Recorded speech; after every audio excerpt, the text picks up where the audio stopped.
മലയാളത്തില് ഒരുപാട് ചാൻസ് ഉണ്ട് സാർ. അവസാനമാണ് സാറിന്റെ ശബ്ദം കൊണ്ട് ഒരു സാമ്യം ഉണ്ടായ ചിത്രമാണ് ടർബോ.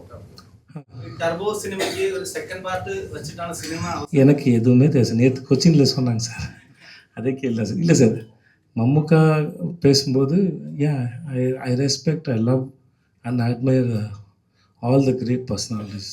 ஸோ என்ன விஜய் இந்த மாதிரி ஒன்று இருக்குது அப்படின்னா சார் பண்ணுறேன் சார், பண்ணித்தரேன் சார், அவ்வளோதான். அதுக்கு மேலே எஸ் இல்லை சார். நான் இன்னும் மகாராஜே ஃபுல்லாக பார்க்கல சார்.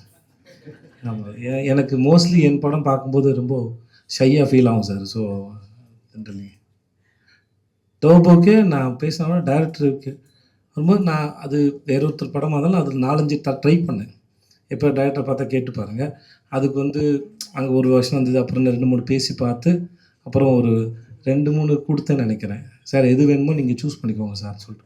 ஸோ அது படம் என்னவாக இருந்தாலும் என்னோட வேலை வரும்போது எனக்கு என்னென்ன தோணுதோ அது செய்ய ட்ரை பண்ணுவேன். ஸோ அவங்க என்ன வச்சுருக்காங்கன்னு தெரியாது. இப்போ டைரக்டரோட பேசி சவுண்ட் இருந்தது, அங்கே தமிழ் தெரிஞ்ச பையன் ஒருத்தன் தான். ஸோ இதெல்லாம் பேசி அந்த இடத்துல ஜஸ்ட் லைக் போய் உடனே பேசலை. அந்த வேலையும் எவ்வளோ தூரம் ஏன்னா எவ்வளோ ஆக்டர்ஸ் இருக்கிறாங்க. சார் மம்முகா சார் வந்து என்ன நம்பி ஏதோ விஜய் பேசுறியான்னு கேட்டிருக்காரு.